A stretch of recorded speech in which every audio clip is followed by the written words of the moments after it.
ঢাকা সেনাবাসের এই অস্বাভাবিক নীরবতা এ কি শুধুই রাতের শান্ত পরিবেশ নাকি আসন্ন কোনো ভয়ঙ্কর ঝড়ের অঘোষিত সংকেত? গভীর মধ্যরাতে যখন শহরের অধিকাংশ মানুষ নিশ্চিন্ত ঘুমে ডুবে থাকে, ঠিক সেই সময় বঙ্গভবন এবং ক্যান্টনমেন্টের দীর্ঘ করিডর জুড়ে নিঃশব্দে তৈরি হচ্ছে এক রহস্যময় নীল নকশা, যার অস্তিত্ব সম্পর্কে সাধারণ মানুষের কোনো ধারণাই নেই। আপনি কি ভেবে দেখেছেন ৫ই আগস্টের পর যিনি দেশের নিয়ন্ত্রণ নিজের হাতে তুলে নিয়ে কার্যত ভাগ্য নির্ধারকের ভূমিকায় ছিলেন, আজ সেই সেনাপ্রধানের নিজের অবস্থানই ঝুলছে অনিশ্চয়তার এক সরু সুতোয়? বর্তমান প্রধানমন্ত্রী তারেক রহমান ক্ষমতার দাবার বোর্ডে এমন এক হিসেবেই চাল দিয়েছেন, যার ফলে সেনাপ্রধান ওয়াকারুজ্জামান এখন নিজের ঘরের ভেতরেই কার্যত সীমাবদ্ধ হয়ে পড়েছেন। ক্ষমতার এই শীতল অথচ রক্তহীন করা খেলায় আজ আমরা সামনে আনতে যাচ্ছি সেই গোপন নথি, যা প্রকাশ করার সাহস এখনও পর্যন্ত কোনো মূলধারার গণমাধ্যম দেখাতে পারেনি। আজ উন্মোচিত হবে সেই কথিত মাস্টারমাইন্ড পরিকল্পনা, যা বাংলাদেশের সেনাবাহিনীর ইতিহাসে এক নতুন অধ্যায়ের সূচনা করতে পারে। কেন হঠাৎ করেই সেনাপ্রধানকে সরিয়ে দেওয়ার গুঞ্জন এত দ্রুত ছড়িয়ে পড়ছে? কি এমন ঘটেছে যার ফলে ক্ষমতার ভেতরে তৈরি হয়েছে অদৃশ্য উত্তেজনার দেয়াল? আজ নিউজ বিডি লাইভ তুলে ধরতে যাচ্ছে সেই বাস্তবতা, যা জানলে হয়তো আপনার শরীর শিউরে উঠবে। এই মুহূর্তে ঢাকা সেনাবাসীর অভ্যন্তরে বিরাজ করছে এক চাপা নিস্তব্ধতা। সেনাপ্রধান ওয়াকারুজ্জামান, যিনি একসময় দৃঢ় অবস্থানে দাঁড়িয়ে অন্তর্বর্তীকালীন সরকার গঠনে নেতৃত্ব দিয়েছিলেন, আজ ক্ষমতার কেন্দ্রেই থেকেও যেন সম্পূর্ণ বিচ্ছিন্ন। প্রধানমন্ত্রী হিসেবে দায়িত্ব নেওয়ার পর কোনো প্রকাশ্য ঘোষণা ছাড়াই তারেক রহমান এমন এক পদক্ষেপ নিয়েছেন, যার অভিঘাতে ওয়াকারুজ্জামানের অবস্থান হঠাৎ করেই নড়বড়ে হয়ে গেছে। ইনভেস্টিগেশন প্রতিবেদন বলছে, নিজের চারপাশে কতটা নিখুঁতভাবে নিয়ন্ত্রণ বলয় তৈরি হয়েছে তা তিনি বুঝতেই পারেননি।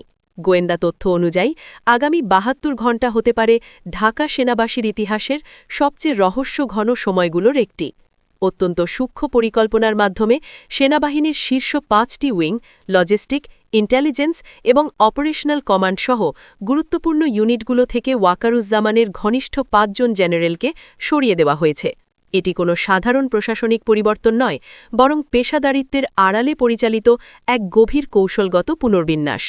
এই পদক্ষেপের মাধ্যমে তারেক রহমান দেখিয়ে দিয়েছেন তিনি কেবল রাজনীতিবিদ নন, বরং একজন ধৈর্যশীল ও ঠান্ডা মাথার কৌশলী খেলোয়াড়। ক্ষমতার বাস্তব প্রয়োগ কিভাবে করতে হয়, এই এক সিদ্ধান্তেই যেন তার স্পষ্ট প্রমাণ মিলেছে। এখন সেনাবাসের করিডরে কান পাতলেই শোনা যাচ্ছে চাপা প্রশ্ন, কার নির্দেশে চলছে এই শুদ্ধি অভিযান? আর শেষ পর্যন্ত চূড়ান্ত নিয়ন্ত্রণ এখন কার হাতে? অনেকেই এখন প্রশ্ন তুলছেন, শেখ হাসিনার পতনের পর যিনি দেশের সংকটময় মুহূর্তে নেতৃত্বের দায়িত্ব কাঁধে তুলে নিয়েছিলেন, সেই সেনাপ্রধান আজ প্রধানমন্ত্রী তারেক রহমানের কাছে সবচেয়ে বড় অস্বস্তির কারণ হয়ে উঠলেন। এই প্রশ্নের উত্তর লুকিয়ে আছে দীর্ঘদিন ধরে জমে থাকা অবিশ্বাস, সন্দেহ এবং রাজনৈতিক হিসেব নিকাশের জটিল বাস্তবতায়। গত ৫ই আগস্ট ছাত্র জনতার প্রবল আন্দোলনের মুখে শেখ হাসিনার সরকারের পতন ঘটলে দেশের আইনশৃঙ্খলা ব্যবস্থা প্রায় ভেঙে পড়ে। প্রশাসনিক কাঠামো অচল হয়ে যাওয়ার সেই সংকটময় সময়ে সামনে এগিয়ে আসেন সেনাপ্রধান ওয়াকারুজ্জামান। পরিস্থিতি নিয়ন্ত্রণে এনে তিনি ড. মোহাম্মদ ইউনুসকে প্রধান উপদেষ্টা করে একটি অন্তর্বর্তীকালীন সরকার গঠনের উদ্যোগ নেন, যা তখন অনেকের কাছেই স্থিতিশীলতার প্রতীক হিসেবে দেখা হয়েছিল। তবে দেশের মানুষ একটি বিষয় কখনো ভুলে যায়নি, এই ওয়াকারুজ্জামানকেই সেনাপ্রধান হিসেবে নিয়োগ দিয়েছিলেন স্বয়ং শেখ হাসিনা। সেই নিয়োগের রাজনৈতিক প্রেক্ষাপট এবং পূর্ববর্তী সম্পর্ক পরবর্তীতে তার অবস্থানকে বিতর্কিত করে তোলে। সময়ের সঙ্গে সঙ্গে এই সম্পর্কই হয়ে ওঠে তার সবচেয়ে বড় দুর্বলতা, যা আজ তার বিরুদ্ধে সন্দেহের দেয়াল তৈরি করেছে। রাজনৈতিক বিশ্লেষকদের মতে তারেক রহমানের সাম্প্রতিক পদক্ষেপ কোনো হঠাৎ নেওয়া সিদ্ধান্ত নয়, বরং দীর্ঘ পরিকল্পনার অংশ। তারা মনে করছেন এটি প্রতিরক্ষা কাঠামোকে স্থায়ীভাবেই পূর্ববর্তী রাজনৈতিক প্রভাব থেকে মুক্ত করার একটি সুদূরপ্রসারী কৌশল। ক্ষমতার কেন্দ্রের দৃষ্টিতে ওয়াকারুজ্জামান পদে বহাল থাকলে ভবিষ্যতে যে কোনো সময় অস্থিতিশীলতা বা পাল্টা শক্তি সংঘটিত হওয়ার ঝুঁকি থেকে যেত। এই কারণেই ধাপে ধাপে এমন একটি পরিস্থিতি তৈরি করা হয়েছে যেখানে পুরনো প্রভাব যেন আর পুনরায় সক্রিয় হতে না পারে। বিশ্লেষকদের ভাষায় এটি কেবল প্রশাসনিক বদলি নয়, বরং ক্ষমতার ভারসাম্য নতুন করে সাজানোর এক গভীর নীল নকশা। প্রধানমন্ত্রীর কার্যালয়ে জমা হওয়া বিভিন্ন প্রতিবেদনে সেনাপ্রধানের বিরুদ্ধে শুধু রাজনৈতিক সন্দেহ নয়, প্রশাসনিক অদক্ষতার অভিযোগও স্থান পেয়েছে বলে জানা গেছে। অন্তর্বর্তীকালীন সময়ে দেশের সাধারণ মানুষ যে অরাজকতার অভিজ্ঞতার মধ্য দিয়ে গেছে, সেটিও এই মূল্যায়নের গুরুত্বপূর্ণ অংশ হয়ে উঠেছে। আইনশৃঙ্খলা পরিস্থিতি ভেঙে পড়ার কারণে থানাগুলো কার্যত অকার্যকর হয়ে গেলে সেনাবাহিনীকে ম্যাজিস্ট্রেসি ক্ষমতা দেওয়া হয়েছিল, কিন্তু সেই ক্ষমতার বাস্তব প্রয়োগ নিয়ে প্রশ্ন ওঠে বারবার। বাজার ব্যবস্থায় নতুন করে চাঁদাবাজি সিন্ডিকেট সক্রিয় হয়, নিত্য প্রয়োজনীয় পণ্যের দাম অস্বাভাবিকভাবে বেড়ে যায়, অথচ দৃশ্যমান কঠোর অভিযান খুবই কম দেখা যায়। সেনাবাহিনী মাঠে উপস্থিত থাকলেও তাদের কার্যক্রম অনেক ক্ষেত্রে টহল পর্যন্ত সীমাবদ্ধ ছিল বলে অভিযোগ ওঠে। সাধারণ মানুষের মধ্যে ধারণা জন্মে সমস্যার মূল উৎসে আঘাত করার মতো কার্যকর উদ্যোগ অনুপস্থিত ছিল। এই অসন্তোষ ধীরে ধীরে জনমনে ক্ষোভ তৈরি করে, যা রাজনৈতিক সিদ্ধান্ত গ্রহণে বড় ভূমিকা রেখেছে বলে পর্যবেক্ষকদের ধারণা। এই জমে থাকা ক্ষোভ এবং অবিশ্বাসী শেষ পর্যন্ত বর্তমান ক্ষমতার সমীকরণ বদলে দেওয়ার পথে গুরুত্বপূর্ণ অনুঘটক হিসেবে কাজ করেছে। শুধু দেশের সামগ্রিক পরিস্থিতিই নয়, সামরিক বাহিনীর অভ্যন্তরেও নেতৃত্ব নিয়ে অসন্তোষ ধীরে ধীরে স্পষ্ট হয়ে উঠেছিল বলে বিভিন্ন সূত্রে জানা যায়। সেনাপ্রধান হিসেবে দায়িত্ব পালনকালে ওয়াকারুজ্জামানের সিদ্ধান্ত ও অধিকার নিয়ে বাহিনীর ভেতরে নানা প্রশ্ন তৈরি হয়, যা সময়ের সঙ্গে সঙ্গে আরও তীব্র আকার ধারণ করে। ইনভেস্টিগেশন প্রতিবেদনে উঠে এসেছে, গত ১.৫ বছরে বাংলাদেশ সেনাবাহিনীর জন্য প্রতিরক্ষা বাজেটে তুলনামূলকভাবে সবচেয়ে কম বরাদ্দ রাখা হয়েছিল। বিমান বাহিনী ও নৌবাহিনীর আধুনিকায়নের জন্য বড় কোনো সামরিক চুক্তি বা উল্লেখযোগ্য অস্ত্র ক্রয়ের উদ্যোগ দৃশ্যমান হয়নি বলেও অভিযোগ রয়েছে। ফলে বাহিনীর দীর্ঘমেয়াদী সক্ষমতা উন্নয়ন নিয়ে নীতি নির্ধারণী পর্যায়ে উদ্বেগ তৈরি হয়। একই সঙ্গে সাধারণ সৈনিকদের সুযোগ সুবিধা বৃদ্ধি কিংবা জাতিসংঘ শান্তিরক্ষা মিশনে অংশগ্রহণের সুযোগ সম্প্রসারণেও শক্ত কোনো উদ্যোগ দেখা যায়নি, এমন মত প্রকাশ করেছেন সংশ্লিষ্ট পর্যবেক্ষকরা। সেনাবাহিনীর রেশন ব্যবস্থা এবং চিকিৎসা সুবিধার মান নিয়ে যখন নিম্নপদস্থ সদস্যদের মধ্যে প্রশ্ন উঠছিল, তখন নেতৃত্বের অগ্রাধিকার নিয়ে অভ্যন্তরীণ আলোচনাও বাড়তে থাকে। অভিযোগ রয়েছে, এই সময়টায় ওয়াকারুজ্জামান ঢাকা সেনানিবাসের ভেতরে বিভিন্ন রাজনৈতিক দলের নেতাদের সঙ্গে বৈঠক নিয়েই বেশি ব্যস্ত ছিলেন। ফলে অনেক সৈনিকের মনে ধারণা জন্মে, বাহিনীর পেশাগত উন্নয়নের চেয়ে রাজনৈতিক যোগাযোগই যেন বেশি গুরুত্ব পাচ্ছে। এই উপলব্ধি ধীরে ধীরে নেতৃত্ব ও সাধারণ সদস্যদের মধ্যে মানসিক দূরত্ব তৈরি করে। বাহিনীর ভেতরে চাপা ক্ষোভ জমতে থাকে, যা প্রকাশ্যে না এলেও নীরবে বিস্তার লাভ করে ক্যান্টনমেন্ট জুড়ে। অনেক সৈনিকের বিশ্বাস জন্মে যে তাদের প্রধান হয়তো জাতীয় প্রতিরক্ষা শক্তিশালী করার চেয়ে নিজের অবস্থান টিকিয়ে রাখার কৌশল নিয়েই বেশি মনোযোগী হয়ে পড়েছেন। সময়ের সঙ্গে সঙ্গে সেই অসন্তোষ সংগঠিত আবেগে রূপ নেয়। অভ্যন্তরীণ আলোচনায় নেতৃত্বের কার্যকারিতা নিয়ে প্রশ্ন তোলা শুরু করে, যা আগে খুব কমই দেখা গেছে। এই পরিবর্তিত মনোভাবই বর্তমান পরিস্থিতিকে আরও জটিল করে তুলেছে বলে বিশ্লেষকদের ধারণা।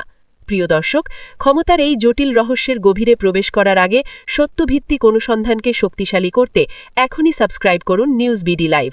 আমাদের প্রতিটি অনুসন্ধানী প্রতিবেদন আপনাদের সামনে তুলে ধরে সেই তথ্য যা অনেক সময় আড়ালেই থেকে যায়। তারেক রহমান নিজেকে কেবল রাজনৈতিক নেতা হিসেবেই নয়, বরং একজন কৌশলগত পরিকল্পনাকারী হিসেবেও প্রতিষ্ঠা করার চেষ্টা করছেন, এমনটাই মনে করছেন বিশ্লেষকরা। তিনি উপলব্ধি করেছেন, প্রশাসন কিংবা আইন শৃঙ্খলা বাহিনী নিয়ন্ত্রণ করাই যথেষ্ট নয়। ক্ষমতার প্রকৃত ভারসাম্য নির্ধারিত হয় সেনাবাহিনীর অভ্যন্তরীণ নিয়ন্ত্রণের মাধ্যমে। এই উপলব্ধি সাম্প্রতিক পদক্ষেপগুলোর পেছনে প্রধান চালিকা শক্তি হিসেবে কাজ করছে বলে রাজনৈতিক মহলে আলোচনা চলছে।